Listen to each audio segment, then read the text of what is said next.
शुक्रिया।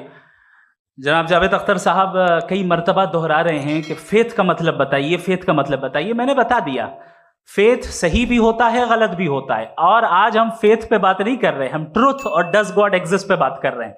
क्या does God exist, ये ट्रूथ यानी गॉड है या नहीं है, इसमें से दोनों ट्रूथ क्या है। अब आप उसे फेथ कह लें, बिलीफ कह लें, नॉट माई बिजनेस। उसके बाद आपने कहा कि भाई सवाल करने से मजहब रोकता है।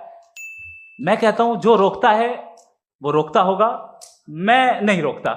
बल्कि सवाल करें, सवाल करना चाहिए। सवाल कर करके तो हम आगे बढ़ते हैं, तरक्की करते हैं, और इसीलिए मैं आज यहां पे आया हूं। लेकिन सवाल सिर्फ खुदा से नहीं होगा, आपसे भी होगा। सवाल एथिज्म से भी होगा। सवाल सिर्फ मजहब से नहीं होगा, सबसे होगा। और आज मैं सवाल करूंगा और उम्मीद है कि आप जवाब देंगे। अभी तक आपने वैसे कॉन्टिंजेंसी आर्गुमेंट का कोई जवाब नहीं दिया।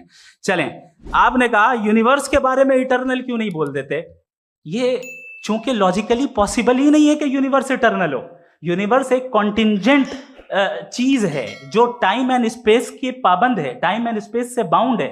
जो टाइम एंड स्पेस से बाउंड होगा वो कॉन्टिंजेंट होगा। जो कॉन्टिंजेंट होगा वो उसकी बिगिनिंग हुई होगी, जिसकी बिगिनिंग हुई होगी वो इटर्नल नहीं हो सकता। ये तो कॉमन सी बात है। आपने कहा कि किसी मजहबी किताब में डायनासोर का जिक्र नहीं है। अफसोस कि आज तक किसी मैथमेटिक्स की किताब में मुझे डायनासोर का जिक्र नहीं मिला। तो इसका मतलब मैथमेटिक्स की किताब बेकार है? नहीं, उसका वो टॉपिक नहीं है। रेवलेशन का और मजहबी किताबों का टॉपिक ये नहीं है कि आपको आके बताए साइकिल कैसे बनाते हैं, या आकर ये बताएं कि जो है डायनासोर कब था। वो तो मोरालिटी सिखाने आया है, गॉड के बारे में बताने आया, नॉन फिजिकल रियलिटी की हकीकत को सिखाने के लिए आया। रिलीजियन साइंस को रोकता है? नहीं रोकता। अगर रोकता है तो गलत करता है। रिलीजियन साइंटिज्म को रोकता है, जिसमें हमारे जावेद साहब मुब्तला हैं। साइंस और साइंटिज्म में फर्क है। साइंटिज्म यह है कि आप समझें कि साइंस और साइंटिफिक मेथोडोलॉजी ये नॉलेज को हासिल करने का वाहिद सोर्स ऑफ नॉलेज है। यह है साइंटिज्म। हम इसे रिजेक्ट करते हैं। हम साइंस को तो तरक्की करते हैं। भाई आप हमारी पूरी तारीख कर लें, पढ़ लें तो आपको पता चल जाएगा। बहरहाल ये अलग टॉपिक है। उसके बाद इन्होंने एक लफ्ज कहा, वेटिकन ने फतवा दिया। वेटिकन का फतवे से कोई ताल्लुक नहीं है, दोनों कॉन्ट्राडिक्टरी अल्फाज हैं। उसके बाद उन्होंने कहा कि भाई हमें नहीं मालूम।